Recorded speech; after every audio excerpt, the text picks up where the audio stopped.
same water ration since filling their canteens and jerry cans 10 days earlier at a brackish well, but Smythe's body seemed to need more than the others. It wasn't a question of strength or will, it was simply the lad needed to drink more to stay alive. H.A. knew to the drop how much water remained, and unless he could find another desert well, Smythe would be the first to die. The thought of giving him an extra ration never entered Ryder's mind. "We go on." When the sun reached its zenith several hours later, it made the act of breathing a battle between the need for air and the desire to keep the heat from entering their bodies. It sucked moisture from the men with each shallow breath and left their lungs aflame. And still the heat increased. It was enough to drive a man insane. And yet they endured the long afternoon, praying for the day to finally end. As swiftly as the heat had built up, it began to drop, as the sun finally settled toward the western horizon, painting the sand with bands of red and purple and rose.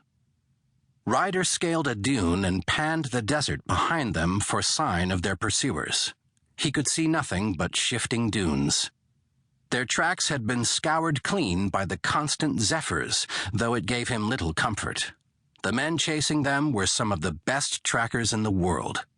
They would find them in the featureless sand sea as surely as if Ryder had left a trail of marker stones for them to follow. H.A. ran his hands through his big mutton-chop sideburns, combing sand from the coarse graying hair. "This is it, lads. You have my word that tonight we will drink our fill." "On what, sand?" Tim Waterman joked to show he still could.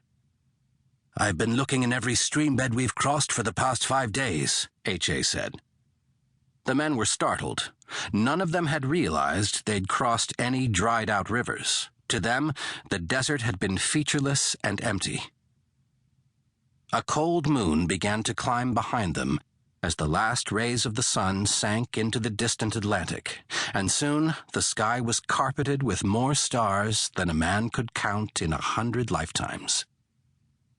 H.A. called the first halt at midnight. The nature of the desert had changed slightly. While they still slogged through ankle-deep sand, there were patches of loose gravel in many of the valleys.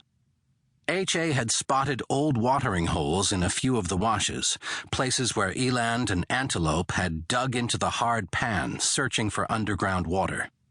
He saw no sign of humans ever using them, so he assumed they had dried out eons ago. He didn't mention his discovery to the men, but it served to bolster his confidence in finding them a working well. He allowed the men a double share of water, sure now that he could replenish the canteens and water the horses before sunup. And if he didn't, there was no use in rationing, for the desert would claim them on the morrow. Ryder paced ahead of the others, aware of the flaky soil crunching under his boots, and when he reached the spot, he dropped to his knees. It was merely a dimple in the otherwise flat valley, no more than 3 feet across. He cast his gaze around the spot, smiling tightly when he found bits of broken eggshell, and one that was almost intact, except for a long crack that ran like a fault line along its smooth surface. The shell was the size of his fist and had a neat hole drilled through the top. Its stopper was a tuft of dried grass mixed with native gum. For the local people, it was one of their most prized possessions, for without these ostrich eggs, they had no way to transport water. This broken one could have very well doomed the party of bushmen who last used the well.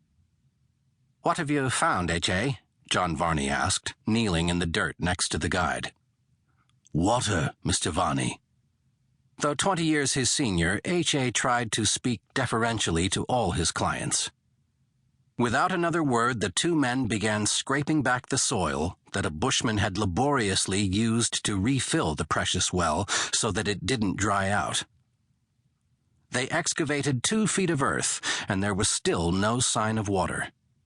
At 3 feet, H.A. took out a scoopful of dirt, and when he dropped it away from the hole, a thin layer clung to his skin. He